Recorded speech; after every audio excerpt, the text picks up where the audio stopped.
Alrighty guys, what's going on? So today in this video we're going to be setting up the double fluke rig, the exact same rig that I caught those fish on in my last few videos. So before I get into that, I'm going to be doing some shout outs. Now if I did miss your name, I do apologize. I've gotten quite a few requests for shout outs, and these here are just the ones that I could quickly find.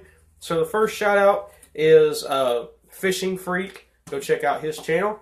Next shout out is Captain Gamer. Go check out his channel. He is the nephew of Game Boy 4, which we got him over 107 or 109 subscribers now, which is awesome.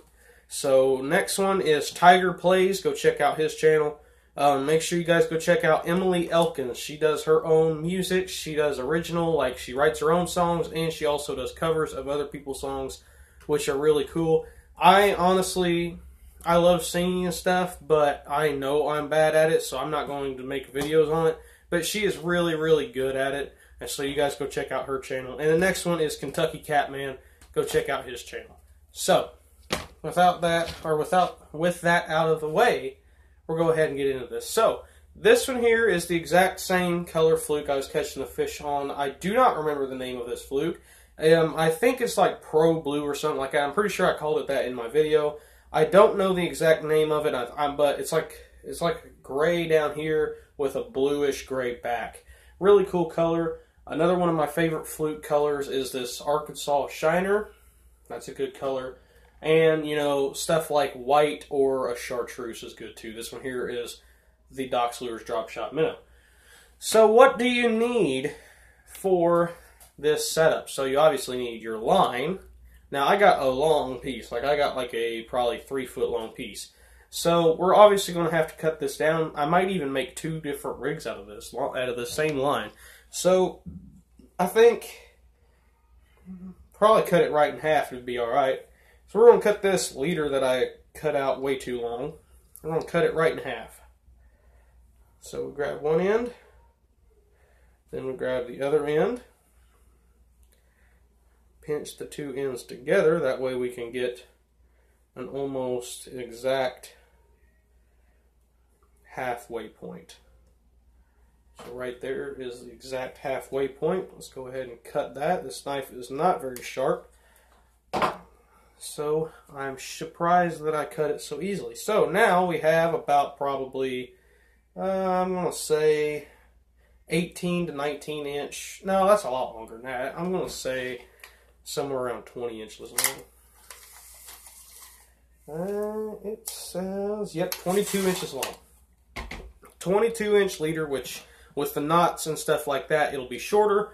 But first thing we're going to do is we're going to tie on the back hook. Now, the back hook I was using on that rig was a nose-weighted hook, and I hate those type of hooks. I don't know why I put it on there, but I did. The reason why I hate them is because they're very, very hard to rig up, especially if you have it already tied on. If you're using like a snap swivel, just plain hook, it'd be fine because you can take it off and re-rig them.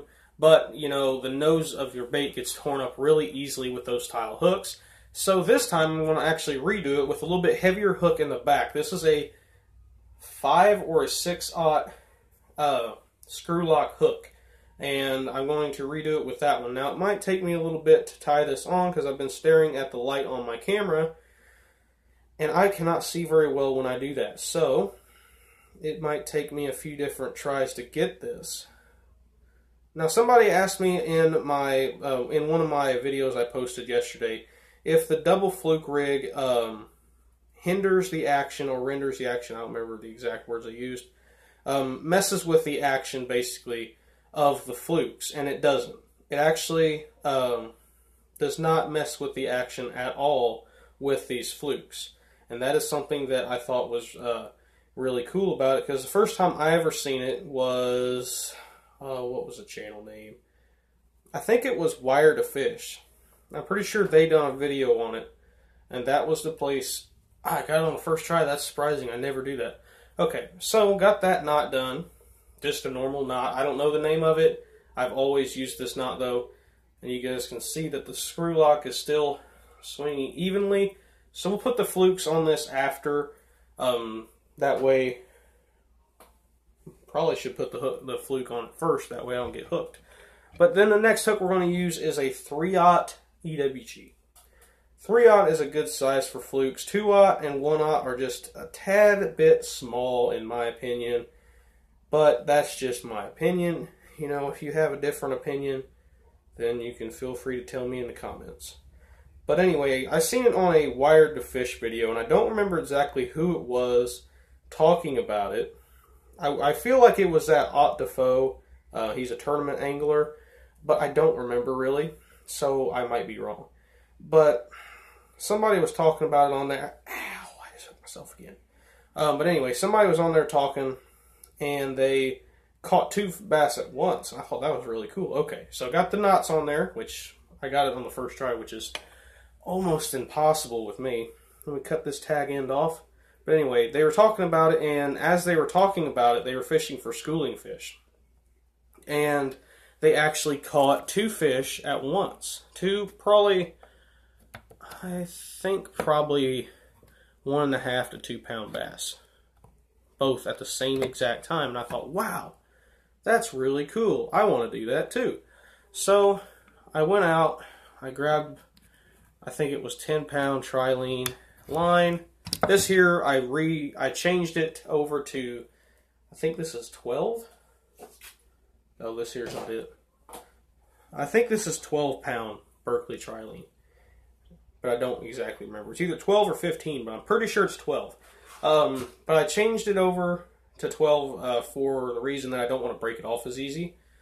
And I'm going to be throwing this on a bait caster, not a spinning rod like I was last time. Because a bait caster is just a little bit better to use with one of these. But anyway, but they caught 2, probably 1.5, 2 pounders at the same time. And I thought, whoa, that was really cool. So I thought, you know what? I'm going to rig one up. If I ever use it, then okay. But up until the point that yesterday, I had never used the rig. Like, I've had it in my tackle box for probably a year and a half.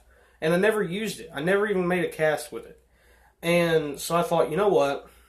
My cousin was using what they call a Houdini shad, which if you guys Google it, or if you go to his channel, Big Bait Baker, sorry. If you guys go to his channel, you'll see the bait. He's been doing a product review on it. He actually caught a red slider turtle on it yesterday, and a yellow belly catfish, plus a bunch of bass. So go check out his channel for those videos. It's really cool. But anyway, they were using a Houdini shad, and my cousin's dad was using a Yum Dinger, the swimming dinger with the swim bait tail. And they were both using it kind of the same way, kind of like a Texas rigged fluke style bait, you know, how you'd fish it. And I thought, you know what? They're getting bites. Like, they were getting bites consistently. And I thought, I'm going to throw a double rig. It'll give me 2 chances at fish. And it might, I mean, who knows? I might catch 2 at once. So I had this set up, and the first cast I made with it, I got snagged. Or I missed one, I don't know. So I thought, you know what? Maybe there's something to it. Because I didn't know if I got snagged or if I actually hooked one. And so I caught one on my 3rd or 4th cast. And I was like, okay. I took a video of it, which was, I think, my first video I posted of it. It was like 34 seconds. And then I thought, if I catch one that quick on it, I need to have my camera on. So I turned my camera on, and like a few casts later, I catch one. And then a few casts later, I catch another one. And I was like, okay, this is pretty cool. And something I noticed with every single fish I caught and hooked, because I missed a few and I lost a few. I lost a really big one. Like, I don't even know if it was a bass. Like, you guys seen it when my cousin and his dad caught one and I lost mine. I honestly, it felt so big that I didn't think it was a bass at first. And I know it wasn't a snag because I could feel it pulling and it was trying to pull drag. So I know it was a fish. I don't know how big it was, but it was definitely not no little 2-pounder. But anyway, so yeah, I mean, you guys seen that fish, and you guys probably seen a couple other ones that I lost, and I also almost got hit in the face with it. But I was just fishing it like you normally would a plain 1 single hook fluke, only there was 2. And something I noticed before, I just forgot what I was talking about, but something I noticed was I would miss the fish, like the fish would miss the bait, and then I would hook him. So I believe that they were hitting the front fluke, and then coming back and getting the back fluke, because I almost caught all my fish except for the very last fish I caught, which I didn't have that one on camera. The very last fish I caught was on the front fluke. That was it. I only caught 1 out of 6 fish on the front fluke. They were all on the back. So yeah, I believe that they were hitting the front fluke and then coming back and hitting the back one. But this was the color I was using. I mean, it's just a good little minnow color. My 2 favorite colors are either white. They were using white. They were using the white pearl Houdini shad and swim and dinger. I wanted to throw something just a little bit different than that white, because they've been seeing that white for the past 3 days. They've been fishing there for 3 days and catching bass consistently. So I thought, maybe if I throw some a little bit off-white color, like this white and blue gray, maybe it'll get me a few more bites. So I did, and I did catch quite a few fish. And I caught the biggest out of the day as well.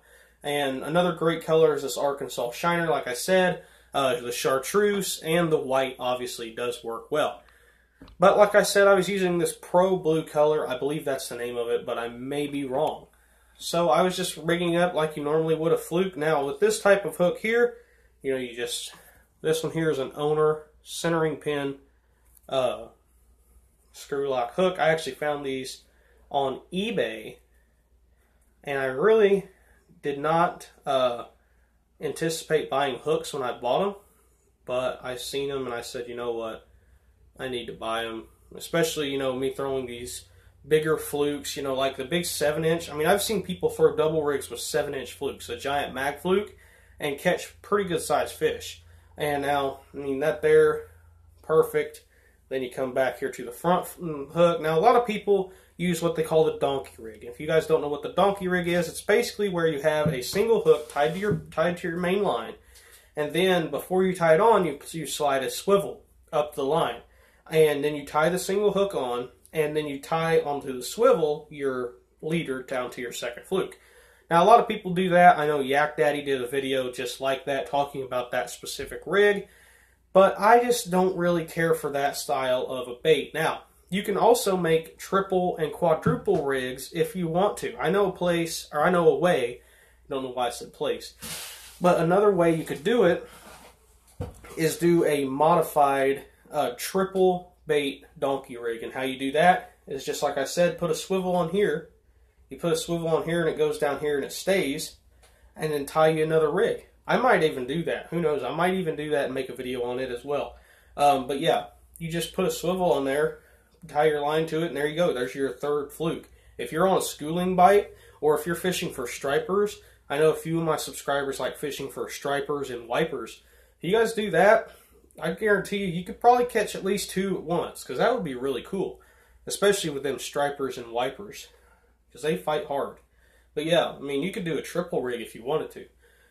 But, I mean, with stripers and stuff, you definitely want a little bit bigger hook than this 3/0. I would use probably something close to this 6/0.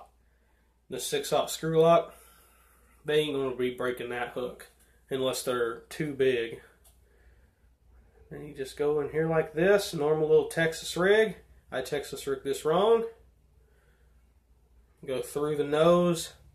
I usually go to the barb, but with these, after I tie them on, I'll go all the way to the bend of the hook. But if I'm just going to put this in my tackle box and not throw it exactly right now, I'll go up to the barb, push it up just like that there. That way the eyelet is still exposed, where I can just snap it on a what is it called again? Barrel swivel, or if I just want to tie it on real quick, that's how I do it. Just like that, little weightless rig fluke up here. A little bit bigger hook back here to give it a little bit more of weight, and it'll fall a little bit faster than the front hook. Now, the way I was using it last time, I had a weighted hook. I did not like the weighted hook around the grass. I was getting snagged more on the back hook than anything, because there's these little pockets between the eyelet and the weight of these hooks, and the sticks would get caught in it, and it would render the cast useless, basically. So there it is. Got a little bitty leader material there. I'm going to say there's nine, about maybe, I'd say probably 20-inch leader. That is a little bit longer than I was anticipating to make it. But, you know, whatever. To the fluke. Here's the other fluke. Now, a lot of people would think a 6/0 hook. Come on, Michael, that's a little bit big. But trust me, when you're fishing a double rig, you want a little bit bigger hook than normal. Like if I was throwing a weightless Fluke, I would probably use a 2/0 just because 2/0s are a little bit better at hiding in the bait, I guess you could say. And I mean, this here's a 3/0, if you guys can see that, and then big old 6/0 back here. And trust me, if you're fishing these, I know some people who fish these like Texas rigs, fish them right on the bottom really slowly. And if you're wanting to catch the bigger fish down on the back Fluke, you definitely want a bigger hook. That way you get better hookup ratio. And the front Fluke, I mean, most of the time when I was fishing the Flukes, I could see the front Fluke, but I couldn't see the back Fluke. And the back Fluke was the one they were hitting on. But, you know, mainly I was just feeling it. You know, just twitching it back and forth, and then all of a sudden I'd feel it just get heavy all of a sudden, pull back and set the hook. That's how I was catching all of them. I think all but the very first one, or the very last one, sorry. Because the last one hit the front Fluke. I actually seen him come up and get it. So, yeah, that's basically what happened. And if you guys want me to do a video of fishing this or talking about how to fish this, let me know. Also, really quickly, I do need some suggestions for baits to do my in-depth video on this week. The weather just got really bad overnight. This morning, actually all through the day, it's been spitting snow. Just Illinois weather, that's all I can say. So, I mean, sometime this week, hopefully tomorrow, if it warms up like it says it's supposed to, I'll pull up the weather really quickly. But I do know that towards the end of the week, it is supposed to start warming up a little bit. Not a whole lot, but a little bit. And a little bit's better than nothing. So hopefully I'll be able to get out there and make the in-depth video maybe Tuesday, but I don't know. So let me know. I'll let you know. Tonight's low is 29. The high is 40. Tomorrow's high is almost 60. So I'll probably be able to get out there and film that video tomorrow. So let me know. If you guys want me to do the double Fluke rig in-depth video, let me know about that. If you have any other suggestions, crankbaits, I just bought a brand new crankbait, got it today. If you want me to do swim baits, whatever, just any rigs besides an A-rig and a buzz bait, because I don't really fish those a lot. I don't fish them enough to know that much about them. So anything but those two. If you guys have any questions, chatterbaits, swim jigs, any of them, let me know. Thanks for watching. Bye.